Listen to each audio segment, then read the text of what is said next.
একই রকম পলিটিক্স। তো তাদের যার যার পলিটিক্স অনুযায়ী সে কথা বলতেছে। নাহিদ ইসলাম আওয়ামী লীগকে চায় না, এটা তারা অনেকদিন ধরে বলে আসছে, তারা আওয়ামী লীগকে নিষিদ্ধ করতে চায়। সরকার তাদের খুবই ঘনিষ্ঠ, কারণ সরকারও তো তাদের মধ্যে করে বুঝেন তারা কেন নিষিদ্ধ করেন, এটা তারাই ভালো বলতে পারবেন। আবার নিষিদ্ধ করলেও কি সেটা ডেমোক্রেটিক কোনো কাজ হবে কিনা সেটা নিয়েও প্রশ্ন আছে। কাজে এগুলি তো যার যার রাজনীতি। আর ধর্মীয় যে কথাটা, বিষয়টা নিয়ে, ধর্মীয় উগ্রতা, ধর্মীয় যে আচরণগুলি নিয়ে, বাড়াবাড়ি নিয়ে তারেক রহমান যে কথা বলেছেন সেটাও তো গুরুত্বপূর্ণ। আমি নিজে ওনার সঙ্গে এই বক্তব্যের ব্যাপারে একমত। কিন্তু পাশাপাশি আমরা আবার কি দেখি, যেমন ধরেন আমি আজকে না, গত দুদিন আগে একটা নিউজ দেখলাম, জামাতের আমির বলছেন যে জামাত ইসলামকে ভোট দিলে নাকি আখেরাতে সম্পদ বৃদ্ধি হবে। তো এটাকে আপনি কিভাবে বলবেন? আমি জামাত ইসলামকে ভোট দিলে আমার আখেরাতে সম্পদ বৃদ্ধি হবে, এই গ্যারান্টি, এই মানে ঠিকাদারি উনি কবে থেকে দিলেন, এটা বুঝতে পারলাম না। তাহলে এটা কি ইহজাগতিক কোনো কাজ নাকি? এখন এগুলো তো হচ্ছে, এই সমস্ত কথাই তো কেউ না কেউ বিশ্বাস করে বলে তো ওনারা বলেন। সবচেয়ে বড় কথাটাকে একটা জিনিস মানতে হবে যে আমরা তো মানে আপনার দুনিয়াতে আছি, দুনিয়ার কাজটাই করতে হবে, দুনিয়ার মতো করে বলতে হবে। এটাকে রাজনীতিকে যদি কেউ ওইভাবে ব্যাখ্যা করার চেষ্টা করেন, সেটার অন্য অর্থ কেউ থাকতে পারেন তার সঙ্গে। আমি যে উদ্বেগটা তারেক রহমান প্রকাশ করছেন, আমি তার সঙ্গে একমত। আমি মনে করি যে এটা আসলেই ঠিক, আমাদের এটা কন্ট্রোল করা উচিত। কিন্তু আনফর্চুনেট হলো কি, আমাদের বর্তমানে যে সরকার, অন্তর্বর্তীকালীন সরকার আছে, গত বিভিন্ন ঘটনা প্রবাহে আমরা দেখেছি, আমার কাছে কেন যেন মনে হয়েছে এই সরকারটাকে কোনো সময় ওই গ্রুপটার প্রতি একটু সহানুভূতিশীল। আমরা একাধিক ঘটনা তো দেখেছি।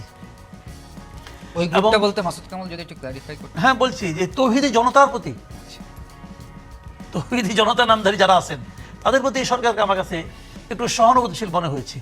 কারণ তারা যা করেছেন, যেমন ধরেন একটা এক্সাম্পল দিয়ে বলি আপনাকে, শাহবাগের যে ঘটনাটা ঘটলো, শাহবাগে ওই একটা ইউনিভার্সিটি একটা মেয়েকে ওনা কতটুকু কীভাবে পড়তে হবে, এটা যে ভদ্রলোক জীবনে ওখানে ওনা পড়েন না, উনি শিখাইতে গেছিলেন, শিখাইলেন টেখাইলেন, তারপর তাকে পুলিশে ধরে নিয়ে আসলো, তাকে থানার থেকে মুক্ত করার জন্য যে তৌহিদি জনতা ওখানে ভূমিকা রাখলেন, পাগড়ি পরিহিত তৌহিদি জনতারা, ওরা তো ওখানে সারা ছিলেন না। তো তারপরে তারা ভেতরে ঢুকে ওই ভদ্রলোকের ছবি তুলে সেই ছবি আবার মানে সোশ্যাল মিডিয়াতে আপ করলেন। এই যে ছবি তোলা, থানা হাতে ঢুকে ছবি তোলা এবং তার বক্তব্য নিয়ে সোশ্যাল মিডিয়া আপ করা, এগুলি কি আইনগতভাবে বৈধ কাজ? আবার যিনি মামলা করেছিলেন যে নারী, তাকে চাপ দিয়ে মামলা প্রত্যাহার করার ব্যবস্থা করা হয়। আবার সে মুক্তি পাওয়ার পর তার মাথায় পাগড়ি লাগিয়ে, হাতে গলায় ফুলের মালা দিয়ে যেগুলি করা হয়েছে, এগুলো কোনো কাজ, এই কাজগুলো সরকার আশকারা দিয়েছে মনে করি। কোন অ্যাকশন হয়নি তো। এই যে আমরা যেটা দেখছি এখন, পরশুদিনও দেখলাম যে তুলসী গেলবার্ট যে কথাগুলি বললেন, যেগুলি নিয়ে আমরা আমাদের প্রতিক্রিয়া প্রকাশ করলাম। কিন্তু যত প্রতিক্রিয়া প্রকাশ করি না কেন, লোকে কি আমাদের প্রতিক্রিয়া দেখবে না, ওনার কথাটা দেখবে? উনি যুক্তরাষ্ট্রের গোয়েন্দা সংস্থার গোয়েন্দা বিভাগের প্রধান, ওনার কথা কিন্তু আলাদা একটা গুরুত্ব আছে। আমার প্রেস সেক্রেটারি কি বললেন না বললেন, এতে কিছু যায় আসে না। সারা দুনিয়া কিন্তু ওইটাই দেখবে। এবং ওনারও কি কোনো নিজস্ব কোনো সোর্স নাই? আছে তো। আমি তো খুব দুঃখের সঙ্গে বলতে বাধ্য হচ্ছি যে আমাদের দেশের যে মিডিয়াগুলো, যে ট্র্যাডিশনাল মিডিয়া যেগুলো আছে, তারা তো অনেক ঘটনাই নিজেরা সেন্সর করে এবং সেভাবে প্রকাশ করে, যে কারণে প্রকৃত চিত্র অনেক সময় আমরা দেখিও না। কিছুই কি হচ্ছে না? কিছু তো হচ্ছে। তারপরে যতটুকু প্রকাশিত হয়েছে, আমি মাঝখানে ওই দিন দেখলাম একজন একটা দিল, আপনার হিসাব দিল, প্রথম আলো নাকি মানে গত 7 মাসে যে পরিমাণ ঘটনার তারা মানে নিউজ ছাপিয়েছে, কেবল তার সংখ্যাও তো অ্যালার্মিং। কোনো একটা দেশে এত এই ধরনের দাঙ্গা হবে কেন? কাজে এইগুলোর আলোকে যে সমস্ত কথা বলছেন মাসুদ কামাল, তুলসী গেলবার্ট যখন দিল্লিতে অবস্থান করছিলেন, আমরা ঠিক সেই সময় কিন্তু ভারতের নাগপুরে দেখতে পেলাম। হয়েছে, কোনো সমস্যা নেই, নাগপুরে হয়েছে, অনেকপুরে হয়েছে, এত আমার কোনো আপত্তি নাই। কিন্তু এখন ওইটা হইলে বলে কি আমারটা জাস্টিফাইড হবে? আপনি কি বড় একটা অন্যায় দিয়ে এই অন্যায়টাকে জাস্টিফাই করার চেষ্টা করবেন? ওটা তো আমার ইখতিয়ারের মধ্যে না। আমার এলাকায় যেটা ঘটবে সেটাকে আমি কিভাবে দেখবো, সেগুলো ইম্পর্টেন্ট। দেখেন, যে দেশে আইন কানুন খুব কঠিন, খুব কড়া, সেখানেও অপরাধ হয়। কাজে অপরাধ হওয়াটা কিন্তু আমি খারাপ বলছি না, মানে এটা যে একদম অস্বাভাবিক কিছু আমি তা বলছি না। মানুষ তো বাই নেচারে অপরাধ প্রবণ, অনেক সময় অপরাধ তারা করে। আমি এটা নিয়ে কিন্তু আমার আপত্তি না। আমার আপত্তিটা হলো অপরাধ ঘটে যাওয়ার পর সেই ঘটনার বিষয়ে আমাদের দায়িত্বশীল যে সরকার আছে, প্রশাসন আছে, তাদের কি অ্যাটিটিউড? আমার বক্তব্য হলো ওইটা। আমার বক্তব্য, আমি আপনাকে এক্সাম্পল দিয়ে বলি, এই যেমন ধরেন 32 নম্বর ভাঙা হলো না, পরের দিন দুপুরবেলা প্রধান উপদেষ্টা বললো এটা উনি সাপোর্ট করলেন না, উনি বিবৃতি দিলেন। খালি ওই দিন দিয়েই ক্ষান্ত হলেন না, ওই দিন রাত্রে 1টার সময় আবার বিবৃতি দিলেন, মানে ওটা দিয়ে উনি বুঝছেন যে পর্যাপ্ত বোধ হয় নাই, আরো দিচ্ছেন আরেকবার। কেন দিচ্ছেন? কেন দিচ্ছেন? যে উনি যে ঘটনাটাকে সাপোর্ট করছেন না, উনি যে ঘটনাটাকে পছন্দ করছেন না, এটা উনি ইন্টারন্যাশনালি ইনফর্ম করছেন যে আমি এটা পছন্দ করছি না। আচ্ছা, যে কাজটা আপনি পছন্দ করলেন না, আপনার অপছন্দের কাজটা যারা করলো তাদের ব্যাপারে আপনি কোনো অ্যাকশন নিয়েছেন? যারা এটা করলো তারা কি অচেনা করলো? যারা এগুলো নিয়ে আহ্বান জানাইছিল ফেসবুকে, তা আর কি অজানা অজ্ঞাত মাসুদ করলো? কামাল, আমরা একটু শুনবো। এমনকি ওই আমরা এই বিষয়ে ঘটনার কথা প্রেক্ষিতে, বলবো। আমি এটা শেষ করি, এবং ওই ঘটনার প্রেক্ষিতে থানায় কোনো মামলা হয়েছে? আমরা শুনবো। সৌরভ হাসান, যেমনটা মাসুদ কামালকে আমি জিজ্ঞেস করেছিলাম যে নির্বাচন নিয়ে ভিন্ন সুরের সংখ্যা তারেক রহমানের, আমরা দেখতে পেয়েছি যে 5ই আগস্ট একটা ঐক্যমতের ভিত্তিতে এই গণ অভ্যুত্থানটি ঘটে, কিন্তু 5ই আগস্টের পরে যতদিন সময় গড়াচ্ছে ততদিন আমরা ভিন্ন মত, নির্বাচন নিয়ে শঙ্কা, সংস্কার আগে না নির্বাচন আগে, এবং কালকে বিএনপি থেকে একটা কথা বলেছে যদি সংস্কার করতে গিয়ে নির্বাচন পেছাতে হয় তাহলে সেই সংস্কারকে নাও বলে দিতে পারে বিএনপি। ধন্যবাদ এবং শুভেচ্ছা বন্ধু মাসুদ কামালকে। মাসুদ কামাল তো বিস্তারিত এবং খুব ভালোভাবে বলেন, স্পষ্ট করে। আমরা অতটা স্পষ্ট করতে পারি না নানা কারণেই, কারণ আমি যে পত্রিকার অফিসে কাজ করি সেই পত্রিকা অফিসের সামনে গরু জবাই হয়, কিছু না বললেও জিয়াফত হয়। আসলে হচ্ছে যেভাবে 5 আগস্টের যে গণ অভ্যুত্থান, তার তো একটা আকাঙ্ক্ষা ছিল, একটা স্বপ্ন ছিল। মানুষ তো চেয়েছিল এই স্বপ্নটা পূরণ হবে, আকাঙ্ক্ষা অনুযায়ী দেশ চলবে। কারণ 5 আগস্টে আগে কি ছিল? স্বৈরতান্ত্রিক ব্যবস্থা, জবরদস্তি, মানুষের দমবন্ধ অবস্থা, মানুষ কথা বলতে পারতো না, বিরোধী দল রাস্তায় নামতে পারতো না, সেই অবস্থার অবসান হয়েছে। তারপর তো একটা মুক্ত পরিবেশ কিন্তু যা খুশি তাই করা নয়। মুক্ত পরিবেশ হচ্ছে আইনের শাসন প্রতিষ্ঠা করা। মুক্ত পরিবেশ হচ্ছে মানে সবাই যাতে তার মত প্রকাশ করতে পারে, সেই পরিবেশটা তৈরি করা। এখন তো দেখা যাচ্ছে আওয়ামী লীগ আমলে একদল মত প্রকাশ করতে পারতো না, আওয়ামী লীগের যারা সমর্থক তার বাইরে কেউ করতে পারতো না, করলেই মামলা দেওয়া হতো, অথবা জেলে পড়া হতো, অথবা কি বলে দরমজ দিয়ে পেটানো হতো। এখনো কি সেটি নেই? শাহবাগের কথা বললেন, দেশের বিভিন্ন স্থানে যা হওয়ার কথা নয় তা হচ্ছে, যা হওয়ার কথা তা হচ্ছে না। এটি হচ্ছে বড় প্রশ্ন। দ্বিতীয় হচ্ছে যে তারেক রহমানের কথা বলছেন যে নির্বাচন নিয়ে এত ঝগড়াঝাটি হবে কেন? এত তর্ক বিতর্ক হতে পারে মাঠে, বক্তৃতা, তার নিজেদের নেতাকর্মীদের উজ্জীবিত করার জন্য বিএনপি এক ধরনের বক্তব্য দেবে, নতুন দল, অন্যান্য দল, জামাত ইসলাম, তারা তো শুধু ইহকালের রাজনীতি করে না, তারা ইহকাল ও পরকালের রাজনীতি করে, পরকালের কথা বলতেই পারেন। কিন্তু মানুষ কি চায়? আমি তো দেখি না কোনো দলের নেতাকর্মীরা খুব সাধারণ মানুষের কষ্ট নিয়ে চিন্তিত। সাধারণ মানুষ, এই যে ঢাকা শহরে অসহনীয় যানজট, রোজার মাসে মানুষ ইফতার করতে হয় রাস্তায়, এটা নিয়ে কোনো কথা নেই। কথা হচ্ছে সব কিছু হচ্ছে নিজের পক্ষে নেওয়ার কথা। রাজনীতি নিজের পক্ষে নিতে হয়। এখন 5 আগস্ট পর্যন্ত একটা পক্ষ ছিল, স্বৈরাচারের বিরোধী পক্ষ।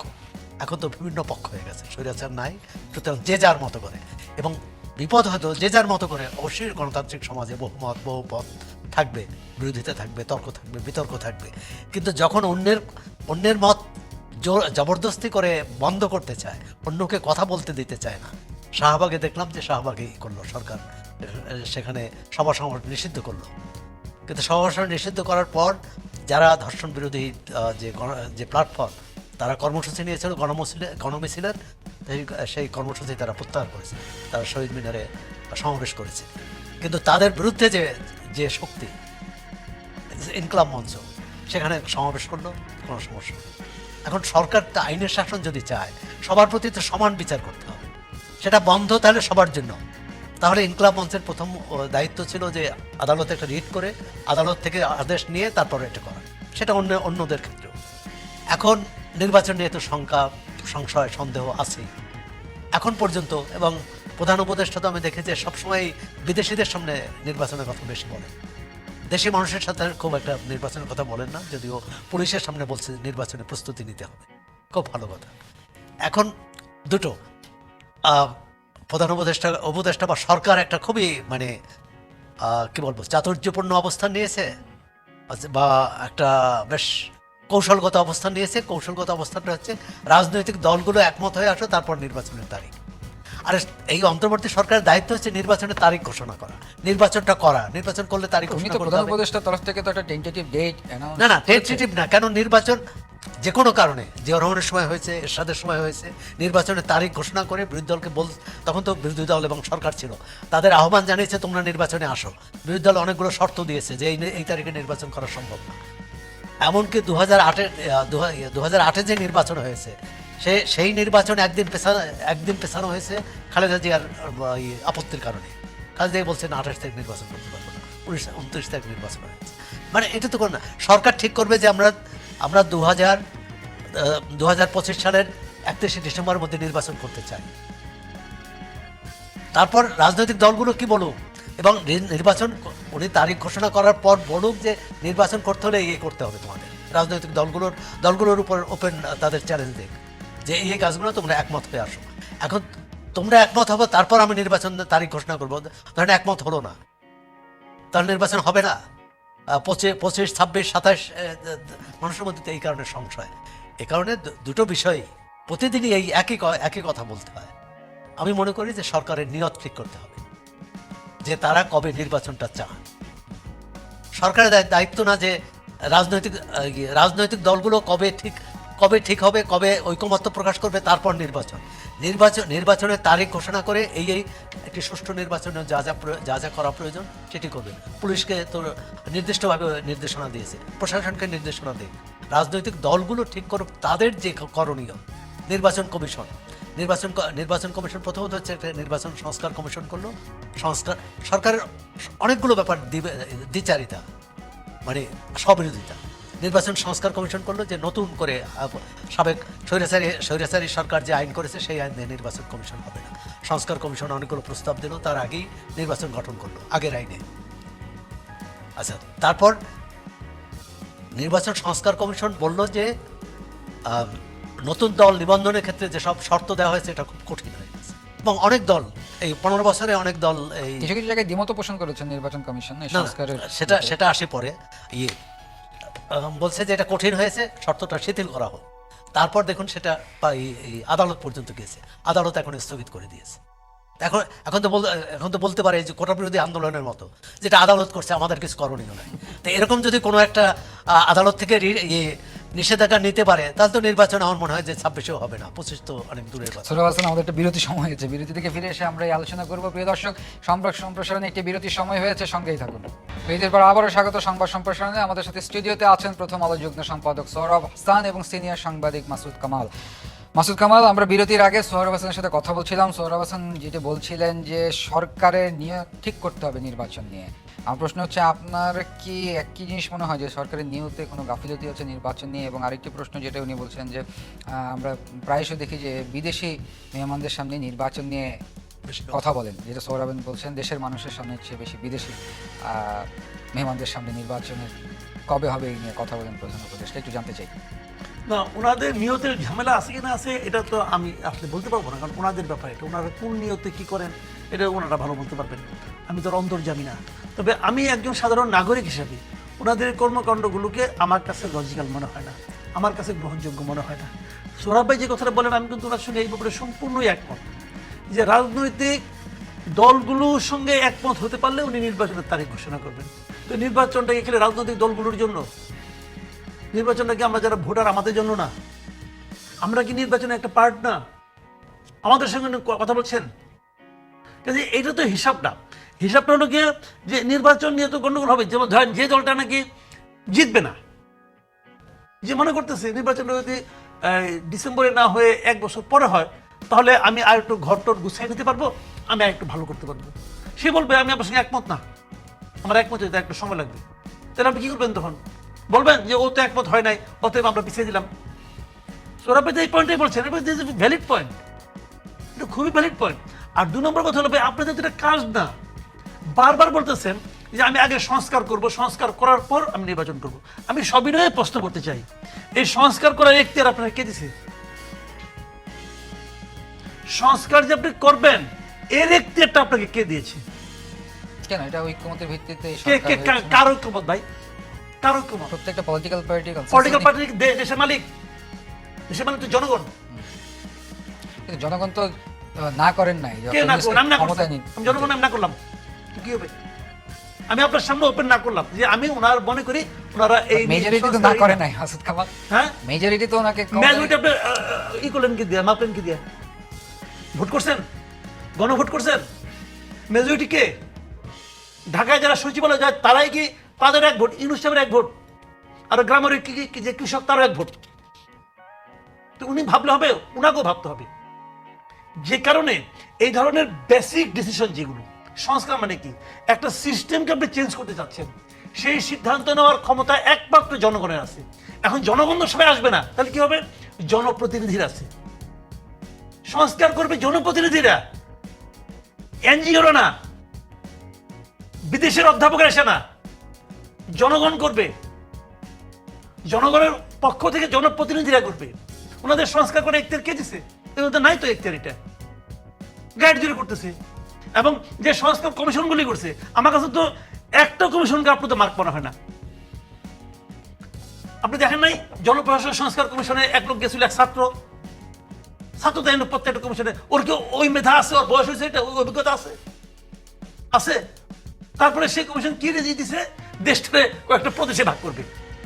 মানে মোহাম্মদ বিন তুগলক মরে যায় পয়সা দিছে। একটু ইন্টারপ্ট করে আপনি যেটা বলছিলেন যে সংস্কার করবে জনপ্রতিনিধিরা, অবশ্যই। আমরা যখনই যে কোনো রাজনৈতিক সরকার ক্ষমতায় আসতে যখন আমরা দেখলাম, আমরা কনস্টিটিউশনকে অ্যামেন্ডমেন্ট হইতে বারবার দেখছি তার নিজের কারণে, ক্ষমতায় থাকার কারণে। শেষ করছেন? দেখছি না? হ্যাঁ দেখছেন। তারপরে আমরা তো দেখছি যে যখন হ্যাঁ। যেই দল ক্ষমতায় আসে না কেন, সে পাওয়ারে টিকে থাকতে তার মতো সে এখনো তাই হচ্ছে, চেঞ্জ এখনো তাই হচ্ছে। ডক্টর ইউনূসকে এই আন্দোলনের চেতনার ধারক বাহক, আন্দোলনের ডক্টর ইউনূস ছিলেন, একজন দেখছেন? এই আন্দোলন যাদের, এই আন্দোলন যারা ছাত্ররা চেয়েছেন তাকে, আমি রাখেন ছাত্ররা না, এই আন্দোলন খালি ছাত্ররা করছে, ওই জনগণ করে নাই। এই আন্দোলন সারা দেশের মানুষের আন্দোলন, এটা একটা সর্বব্যাপী। ছাত্ররা এটার মানে কৃতিত্বের দাবিদার হয়ে গেছে, তারা দাবি করেছে, আমরা করেছি, তারা দাবিদার মাত্র, আর কিছু না। এটা বলেন না ডক্টর ইউনূস এই আন্দোলনের চেতনার ধারক বাহক না? এই যে আপনার উপদেষ্টা কমিশন আছে, যে পরিষদ আছে, এই পরিষদে 80% লোক এই আন্দোলনের সঙ্গে ছিল না। 80% লোক ছিল না, শারীরিক, মানসিক, অর্থনৈতিক, বুদ্ধিভিত্তিক কোনোভাবেই ছিল না। তাদের মাধ্যমে এই আন্দোলনের চেতনা কিভাবে বাস্তবায়িত হবে? কিভাবে বাস্তবায়িত হবে? বাস্তবায়িত হবে না, এবং হচ্ছে না। তারা যে সংস্কার কমিশনগুলি করছে, কোন সংস্কার কমিশনের গঠনটা কিভাবে হয়েছে বলেন? কেউ জানে? এই দেশে কেউ জানে এই কমিশনটা কিভাবে হয়েছে? কেউ জানে কেন শাহদিন মালিক বাদ পড়লো, কেন আলী রিয়াজ আসলো? কেউ জানে? কেউ জানে কেন বিদেশি নাগরিক কেন আনতে হলো? কেউ জানে? যায় না। কেন যায় না? আমি জানতে চাই, আমাকে যারা কেউ জানে না কেন? তাদের ইচ্ছা খুশি মতো করছে, তাদের ইচ্ছা খুশি মতো নূরজাহান বেগম যেরকম উপদেষ্টা হয়েছে, তাদের ইচ্ছা খুশি মতো ওরকম আলী রিয়াজ সাহেব হয়েছে এর প্রধান। কামাল আহমেদ ইংল্যান্ড থেকে এসে নিয়ে গণমাধ্যম ঠিক করবে, হবে? এইগুলি বলেন না, এইগুলি করার একমাত্র এখতিয়ার হলো জনপ্রতিনিধিদের, একমাত্র। এবং ওনারা যে কতটুকু চেতনা ধারণ করে, সোহরাব হাসানের সাথে কথা বলি। সোহরাব হাসান, মাসুদ কামাল সংস্কার কমিশনগুলো নিয়ে যে প্রশ্নগুলো তুললেন, আপনার কাছে তো একটু শুনতে চাই। না, প্রথমত মাসুদ কামাল তো প্রশ্নগুলো তুলেছে। প্রশ্ন তো যে কোনো নাগরিকেরই অধিকার আছে প্রশ্ন করার, সরকারের উচিত সেই প্রশ্নগুলোর জবাব দেওয়া। সরকার যখন নীরব থাকে তখন মনে হয় যে প্রশ্নের মধ্যে যথেষ্ট যৌক্তিকতা আছে।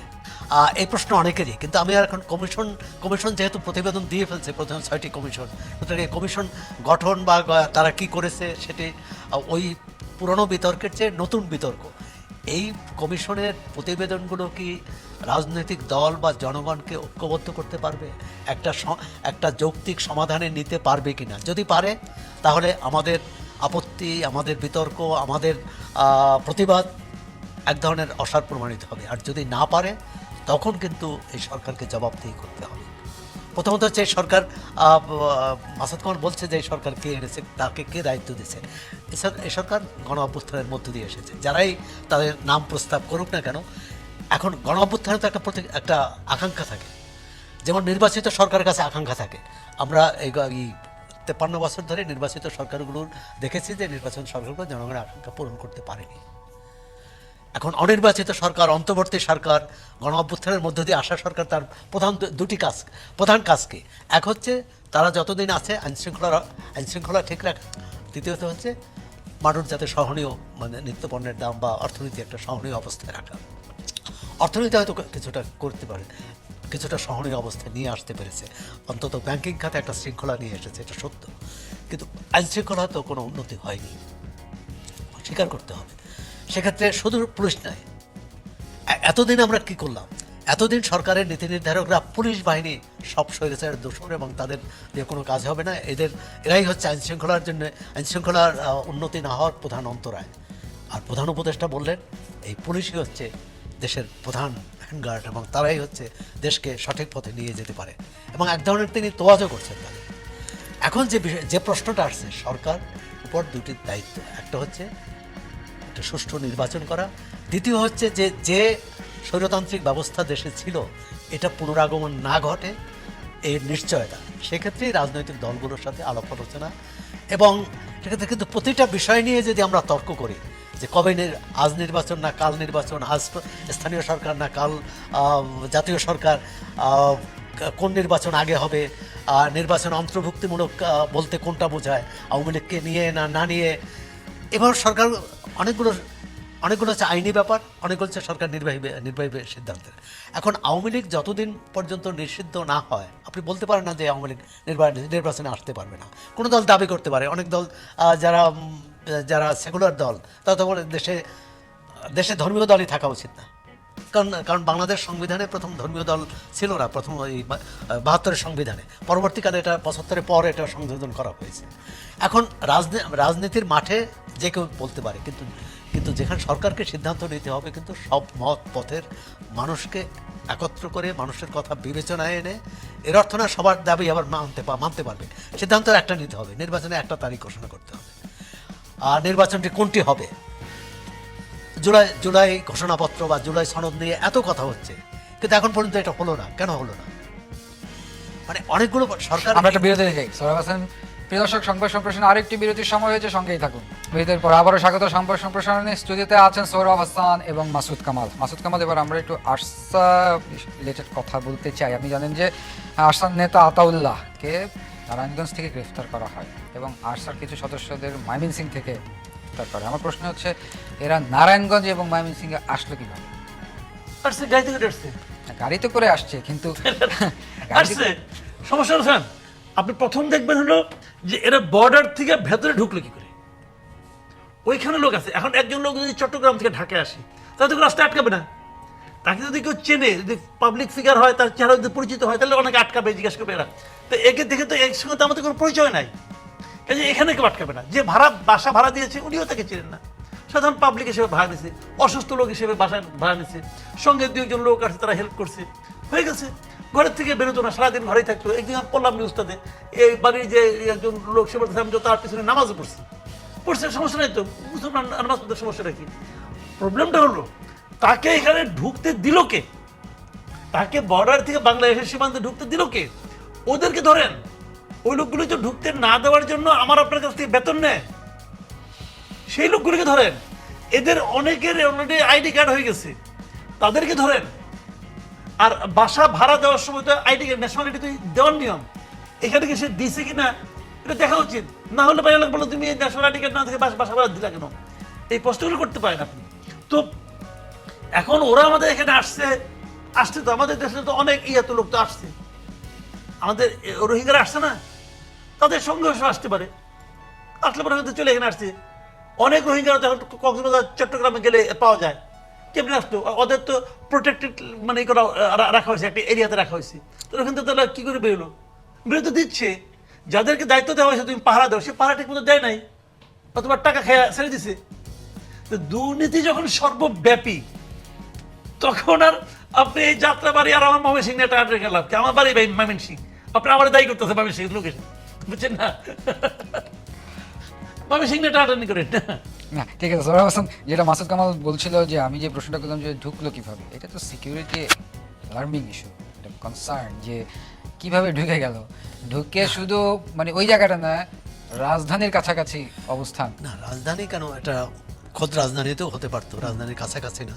বিষয়টা হচ্ছে সরকার বিষয়টি কীভাবে দেখছে, বর্তমান সরকার এবং অতীতে যারা ক্ষমতায় ছিল। আরসা একটি সশস্ত্র সংগঠন, তারা মিয়ানমারে যুদ্ধ করছে, মিয়ানমারের যে আইনানুগ যে সরকার তার বিরুদ্ধে, এবং তাদের তো নিজস্ব রাজনৈতিক উদ্দেশ্য, আদর্শ, লক্ষ্য আছে। এখন এরকম একটি সংগঠন বাংলাদেশের গোয়েন্দাদের নজরদারিতে থাকার কথা, এবং নজরদারিতে থাকলে কেউ যদি প্রবেশ করে তার পেছনে মানে তাকে ধরার চেষ্টা করা, আর তাদের এখানে কারা সহযোগিতা করে। এটি ঠিক যে রোহিঙ্গারা যখন ব্যাপক হারে, এত লাখ লাখ রোহিঙ্গা যখন বাংলাদেশে, তাদের মধ্যে অনেক আরসার সদস্য, আরসার নেতা লুকিয়ে আছে। সরকারের দায়িত্ব হচ্ছে সেটা খুঁজে বের করা। আমরা তো দেখেছি যে এই আরসার হাতে রোহিঙ্গা নেতা অনেক মারা গেছে, এবং যে ভদ্রলোক যে প্রত্যাবর্তনের পক্ষে আন্দোলন করছিলেন, বিশাল সমাবেশ করছিলেন, এই যে ইফতার সমাবেশ না তার আগে তাকে হত্যা করেছে এই আরসার নেতারা। এখন এটি হচ্ছে গোয়েন্দাদের ব্যর্থতা, সীমান্ত রক্ষীদের ব্যর্থতা, সার্বিকভাবে আইন সরকারের ব্যর্থতা। এখন আমরা 3 জনকে গ্রেপ্তার করে বা 4 জনকে গ্রেপ্তার করে আমরা বললাম যে তাদের ধরেছি, এর বাইরে যারা আছে তারা কোথায়? প্রথমত হচ্ছে এখন সরকারের সাঁড়াশি অভিযান চালানো উচিত। হ্যাঁ, এরকম একটা জনবহুল দেশে মানুষ মানে বেসরকারি যারা লুকিয়ে থাকতে পারে, কিন্তু সরকারের তীক্ষ্ণ দৃষ্টি থাকতে হবে, তাদের ধরার চেষ্টা করতে হবে এবং আইনের সোপর্দ করতে হবে। এরপর হচ্ছে রোহিঙ্গাদের সহযোগিতা লাগবে।